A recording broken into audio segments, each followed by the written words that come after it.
Simple future tense, ठीक है। अब ये क्या, simple future tense is used for an action that will take place at particular time in future. कोई भी काम, देखो मैंने पहले आपको बोला था फ्यूचर ऑथेंटिक नहीं होता, हमें पता नहीं होता, जस्ट इमेजिन करते हैं हम कि काम कर लेंगे, अज्यूम करके चलते, अजम्पशन होती है हमारी, काम करेंगे नहीं करेंगे। पढ़ा रहा हूं आपको, थोड़ी देर बाद रहूं ना रहूं, लेकिन ये मैं बोल के जा रहा हूं कि आपको नेक्स्ट में एक जिसका भी आप बोलोगे उसी टॉपिक में आपके लिए वीडियो बनाऊंगा। बना पाऊंगा नहीं बनाऊंगा, रहा तो बनाऊंगा, क्या अज्यूम करके, इमेजिनेशन होती है हमारी, ठीक है, करेंगे ऐसा काम, ठीक है, लेकिन कब का, फ्यूचर का। जैसे मैंने बोला कि कल इसी वक्त में आपके लिए वीडियो बनाऊंगा मैं कल इसी वक्त, पार्टिकुलर टाइम बता दिया आपको, लेकिन बनाऊंगा या नहीं बनाऊंगा ये पता नहीं होता, लेकिन फ्यूचर का होता है, ठीक है। सबसे पहले इसका स्ट्रक्चर देखिए, तो स्ट्रक्चर मैंने पहले ही आपको बता दिया था, फ्यूचर में हम विल और शैल का यूज करते, विल और शैल का यूज करते। इनमें डिफरेंस बता दूंगा, विल कहां करते, शैल कहां करते, ये भी डिफरेंस बता दूंगा, डोंट वरी, ठीक है, पेशेंस रखें। अब देखो यहाँ पर क्या है, स्ट्रक्चर क्या है, सब्जेक्ट आएगा भाई, अभी तक आप पक्के हो ना, सब्जेक्ट सुन के, ठीक है। विल शैल आएगा, उसके बाद वर्ब की फर्स्ट फॉर्म आएगी, उसके बाद ऑब्जेक्ट आएगा या फिर सब्जेक्ट कंप्लीमेंट आएगा, ठीक है। नेक्स्ट, अब देखोगे फिर सब्जेक्ट आएगा और विल शैल आएगा, लेकिन नेगेशन, हमें एडवर्ब ऑफ नेगेशन चाहिए, एडवर्ब ऑफ नेगेशन। तो एडवर्ब ऑफ नेगेशन होता है, नॉट लिख लिया हमने, ठीक है भाई। उसके बाद वर्ब की फर्स्ट फॉर्म चाहिए हमें, ठीक है, और विल शैल तो बता रहे हैं फ्यूचर का, सिंपल फ्यूचर। उसके बाद ऑब्जेक्ट आएगा या फिर उसके बाद सब्जेक्ट कंप्लीमेंट भी हो सकते हैं, ठीक है। देख लेना सब्जेक्ट कंप्लीमेंट ऑब्जेक्ट की इसी चैनल पे वीडियो मैंने बनाई है, तो देख लेना क्या होता है इसमें difference. He will not go to Jammu, अब ये देखो ये क्या है, सब्जेक्ट है, उसके बाद हमने किसका यूज किया, विल का यूज किया, उसके बाद नॉट का यूज किया नेगेशन के लिए और वर्ब के फर्स्ट फॉर्म का, ठीक है। इसी तरीके से अगर आपको इंटरोगेटिव बनाना है तो सिंपल आपको विल शैल को उधर करना है, सब्जेक्ट से पहले किसका यूज करना है, विल शैल का, उसके बाद सब्जेक्ट का यूज करना, उसके बाद वर्ब के फर्स्ट फॉर्म का, उसके बाद ऑब्जेक्ट और उसके बाद सब्जेक्ट कंप्लीमेंट या फिर ऑब्जेक्ट सब्जेक्ट कंप्लीमेंट, उसके बाद साइन ऑफ इंटरोगेशन, ठीक है। नेक्स्ट, अगर आप देखेंगे इसका नेगेटिव इंटरोगेशन तो पूछना आपने, लेकिन नेगेटिव में पूछना है तो विल शैल, उसके बाद विल शैल, उसके बाद सब्जेक्ट, फिर नॉट, फिर वर्ब की फर्स्ट फॉर्म, उसके बाद साइन ऑफ इंटरोगेशन, जो भी आप यूज करें, ठीक है। तो स्ट्रक्चर तो हो गया, स्ट्रक्चर काम आप उतना इंपॉर्टेंट नहीं है। हाँ, एक चीज आपको बतानी है, चलो यहाँ पर ऐड कर लेते हैं। एक चीज आपको बतानी है कि आप शैल का यूज कहाँ करें और विल का यूज कहाँ करें। वैसे मॉडर्न इंग्लिश में तो इसका कोई भी उतनी ज्यादा रेस्ट्रिक्शन तो नहीं है, आप विल का यूज करो, शैल का यूज करो, सलमान खान को देखते हो, शाहरुख खान को, जो आता है बोलते हैं, ठीक है, कोई इशू नहीं है। दैट्स ब्रोकन इंग्लिश, ठीक है, स्पोकन इंग्लिश मतलब ब्रोकन इंग्लिश, ठीक है, कुछ भी बोल सकते हैं, लेकिन ग्रामेटिकली आपने अगर लिखना है कहीं पर तो बोलना है, तो उसमें आपको डिफरेंस जानना जरूरी है, ठीक है, क्योंकि एग्जामिनर जो है ना वो काट लेगा आपका मार्क्स, ठीक है। विल और शैल का कहाँ यूज करें सबसे पहले अगर जनरल कंडीशन हो, कॉमन कंडीशन हो, तो उसमें हम इसके देख शैल के साथ, शैल का हम यूज करेंगे फर्स्ट पर्सन के साथ, किसके साथ, फर्स्ट पर्सन के साथ। फर्स्ट पर्सन तो बता दिया मैंने आपको, ठीक है, फर्स्ट पर्सन के साथ यूज करेंगे किसका, शैल का, चाहे वो सिंगुलर हो, देखो भाई, चाहे वो सिंगुलर हो चाहे वो प्लूरल हो। अब इसके लिए मेरी प्रोनाउन की वीडियो देख लेना आप, ठीक है, उसमें बताया मैंने, सिंगुलर मेरे कहने का मतलब कि आई, प्लूरल मेरे कहने का मतलब कि वी, चलो बता ही देता हूं, ठीक है, आई या वी। अब देखो नेक्स्ट, अब विल का यूज कहां पर करेंगे हम, तो विल का हम यूज करेंगे सेकंड पर्सन के साथ, थर्ड पर्सन के साथ, ठीक है। अब सेकंड पर्सन तो सिंगुलर भी वही होता है, प्लूरल भी बेचारा वही होता है, लेकिन थर्ड जो वो सिंगुलर प्लूरल आपको मैंने बता दिया, he she it, singular they plural. अब देखो ये तो मैंने तब बताया कि जब जनरल सेंस हो, जब कोई जनरल सेंस हो या कॉमन सेंस हो, तो उसके लिए आप यूज कर सकते हैं इनका, ठीक है। लेकिन यही केस जो होता है ना, ये केस इसी के अपोजिट हो जाता है जब एक दूसरी कंडीशन होती है। अब दूसरी कंडीशन कौन सी है तो वो तो बताइए, चलो इसको आप रखेंगे ऐसे ही, इसमें हम किस चीज का यूज करते हैं, तो देखो अगर आपको ये वाली कंडीशन आ जाए, मेरे कहने का मतलब स्ट्रॉन्ग डिटर्मिनेशन, कोई पक्का इरादा आपका कर लिया आपने, बताना है डिटर्मिनेशन, अगर आप स्ट्रांग डिटर्मिनेशन को बता रहे हो या फिर आप प्रॉमिस कर रहे हो किसी को, थ्रेट दे रहे हो,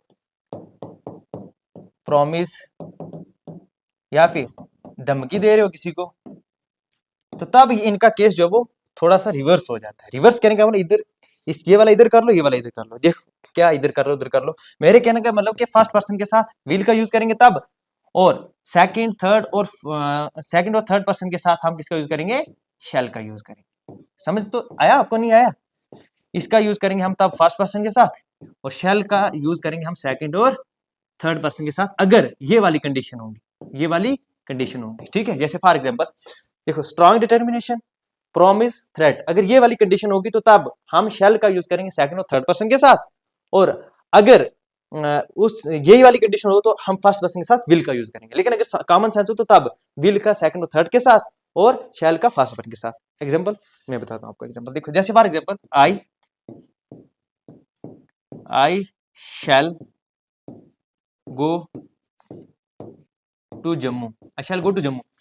अब देखो मैं किसी के साथ प्रॉमिस तो नहीं ना कर रहा हूँ, प्रॉमिस कर रहा हूँ, किसी को थ्रेट दे रहा हूँ नहीं, जाऊंगा, ये नहीं भी जा सकता हूँ ना भाई, जरूरी तो नहीं, मैंडेटरी नहीं है मैं जाऊं या ना जाऊं, नहीं बता सकता, ठीक है।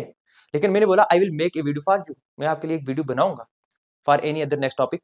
अब देखो, तो मैंने क्या बोला, मैं आपसे प्रॉमिस कर रहा हूँ बनाऊंगा, पक्का बनाऊंगा, ठीक है, अपना स्ट्रॉन्ग डिटर्मिनेशन बता रहा हूँ, ठीक है, कि बनाऊंगा आपके लिए अगर आप का अच्छा रिस्पॉन्स रहा। लेकिन ये क्या है, ये एक जनरल कंडीशन, कॉमन कंडीशन, जाऊं ना जाऊं कोई मर्जी, मेरी मर्जी है, जाऊं या ना जाऊं। तो तब मैंने किसका यूज किया, शैल का। अगर प्रॉमिस हो, थ्रेट हो तो उसके साथ इसका केस करेंगे। दूसरा इसके साथ विल का, जैसे for example I will punish you, I will punish you, ठीक है, सजा दूंगा आपको अगर आपने वीडियो लाइक नहीं की, ठीक है। तो पनिश कर रहा हूं, मतलब क्या दे रहा हूं, थ्रेट दे रहा हूं। तो थ्रेट में देखो आई के साथ विल का यूज किया, समझ आ गई ना।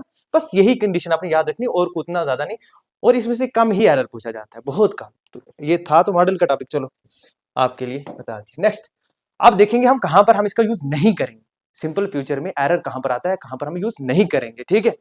तो क्या होता है कि अगर सिचुएशन हो, कौन सी सिचुएशन हो, अगर हम देखेंगे कोई भी सिचुएशन, अगर हमारे वहां पर हमें क्या दिखता हो, अगर हमें टाइम और कंडीशन की सिचुएशन आ जाए, और टाइम एंड कंडीशन की सिचुएशन में कभी भी हम फ्यूचर टेंस का यूज नहीं करेंगे। और वो मैंने वर्ड भी बता दिया कौन कौन से वर्ड होते हैं जिसमें टाइम एंड कंडीशन, उसके साथ हमेशा यूज होगा वो सिंपल प्रेजेंट टेंस का यूज होगा, कभी भी फ्यूचर का यूज नहीं होगा। वहां पर आपको इजीली मिल जाएगा, वहां पर डबल फ्यूचर टेंस का यूज हुआ, तो आपको एक तो बताना है, लेकिन वो एक कौन सा हटाना है, उसमें ये वाले वर्ड यहाँ पर यूज होंगे कंडीशन वाले, या कोई भी ऐसा टाइम या कंडीशन बता रहा हो तो वो वाले वर्ड यूज होंगे, तो तब उनको आपने हटा देना है, अदरवाइज नहीं। देखो जैसे for example denoting words are used in this case, will and shall is not used in that part. अगर ये वाले, अगर ये टाइम और कंडीशन की जो यूज, अगर ये कंडीशन आ जाए तो उसमें कभी भी हम विल और शैल का यूज नहीं करेंगे। विल और शैल कहने का मतलब कि हम सिंपल फ्यूचर या फ्यूचर का यूज नहीं करेंगे। क्यों नहीं करेंगे, ये वाले, जैसे फॉर एग्जांपल व्हेन टाइम को डिनोट कर रहा है, टिल है, अनटिल है, अनलेस है, एज सून एज है, एज लॉन्ग एज है, इन केस है, प्रोवाइडेड दैट है, before, after, if, what ever, when ever, ये सारे time and condition denoting words हैं, ठीक है। अगर ये आ जाए, इनके साथ कभी भी हम फ्यूचर का यूज, फ्यूचर टेंस का यूज नहीं करेंगे, किसका यूज करेंगे, सिंपल प्रेजेंट टेंस का यूज करेंगे। कैसे, तो लिखो, देखो एग्जांपल लिखिए, I shall help him, I shall help him to get the job, provided that मतलब शर्त ये है कि, या आप तो मैथमेटिक्स में पढ़ते प्रोवाइडेड दैट, ठीक है, शर्त ये है कि ही विल गिव मी 50,000, क्या लिखा है मैंने 50,000। अब देखो क्यों मैंने ऐसा लिखा, अब यहां पर अगर मैं लिख देता ना ही विल गिव मी, तो देखो प्रोवाइडेड दैट है, प्रोवाइडेड दैट क्या है, एक कंडीशनल वर्ड है, इसके साथ विल कैसे आएगा, काट दो इसको, इसको काट दो, यहां पर आप एस लगा दो, ठीक है, यहां पर आप एस लगा दो फिर, क्योंकि विल के साथ तो गिव आता, लेकिन अब नहीं रहा, विल हमारा चला गया बेचारा, ठीक है। क्यों चला गया, इसने गलती की यहां पर आके, क्यों, यहाँ पर तो ऑलरेडी कंडीशन का मसला चल रहा था कि बीच में आ गया से, ठीक है, इसको हटा देना है। अब पता चला कैसे हटाना है, तो जनरली हम ये पढ़ लेते हैं डबल फ्यूचर कभी भी नहीं, डबल फ्यूचर कभी नहीं आएगा। डबल फ्यूचर तो पता है, डबल तो आ गया, लेकिन कहां पर नहीं आएगा, कहां पर आएगा। आप चाहते तो यहां पर भी हटा सकते थे, आई शैल को भी हटा सकते थे, नहीं ना हटाया, आपने क्या किया, इसको हटा दिया, समझ आ गई। नेक्स्ट है all the flowers in his garden will die, मतलब मेरे कहने का विल डाई मतलब टूट जाएंगे, ठीक है। वो अगर ऐसा हो, क्या हो, before the rain will fall, हाँ before the rain will fall. अब देखो बिफोर आ गया, बारिश होने से पहले ही वो सारे क्या हो जाएंगे, अगर बारिश नहीं हुई तो वो पहले ही, उससे पहले ही क्या हो जाएंगे, मर जाएंगे, मतलब कहने का मतलब वो जो जितने फ्लावर्स वो सूख जाएंगे, ठीक है।